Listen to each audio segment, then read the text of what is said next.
So, Thomastik and Prim sent me some free strings to try out. So let's open these bad boys up and see what's going on. The first package I opened was the Prim. There's an F and a B flat on this. And they're on my violin right now.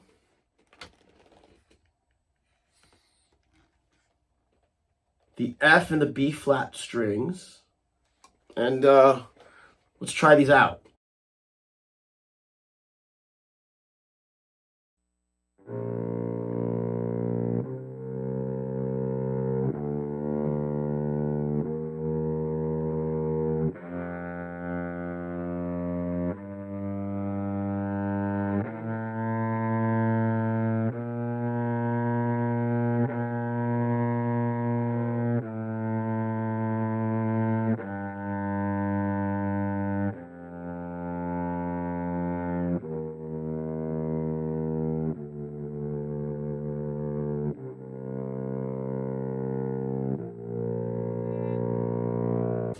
Now let's get these Thomastiks open. Let me not cut myself.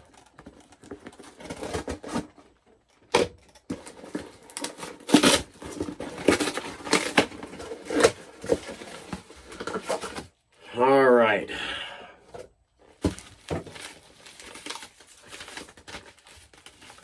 Shipment packing list. That's nice. That's nice. All right. Ooh, look at this. It says handmade.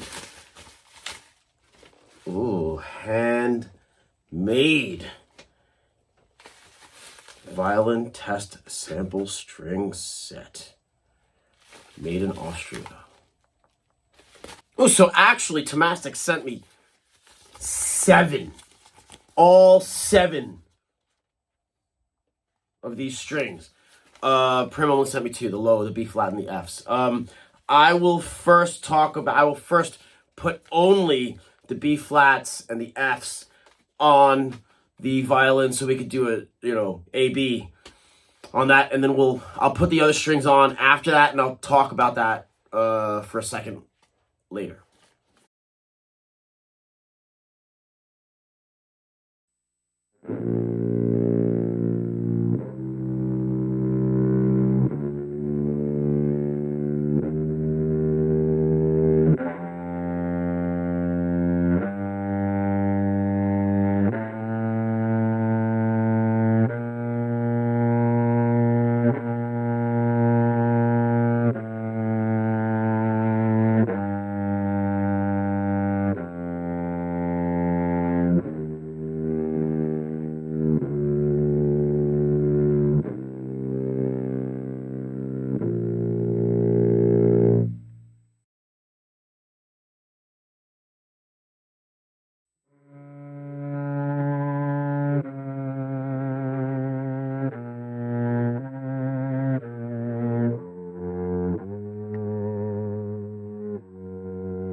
Let's see what these strings are like with a little bit of distortion thrown in.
So at the end of the day, I don't think it's that one brand is actually better than the other.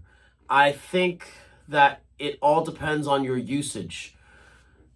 The Thomastik has, in my opinion, more of a fuller, rounder tone in general.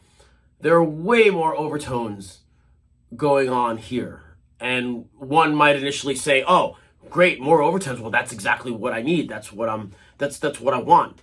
Yeah, if you're playing a Mozart violin concerto or you're playing something that is Western classical music, generally you'll want something with super rich overtones. That's a good thing.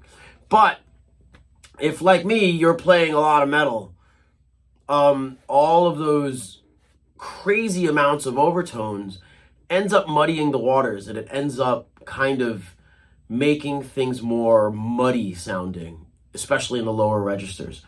So while I think that both brands make an excellent string, and both of them are a step up, a significant step up from the original super sensitive strings that were made up until, I forget, but maybe about 4 years ago. I think that you'll want whatever brand you pick depending on what you're playing and what you're using it for. My observations is that if you want a more focused sound, you're going to want to go for the Prim. And the Prim runs the F, I believe, at the time of this video, the F string, I believe, is $45, and the B flat is $55. They make a long B flat for those of you who play the wood Vipers, and that's at $60. I believe they are steel core wound with tungsten, and so that's the Prim side of things. And for the Thomastiks, first of all, they don't sell the B flat or the F separately, as far as I know. I think they're in talks to kind of figure that out.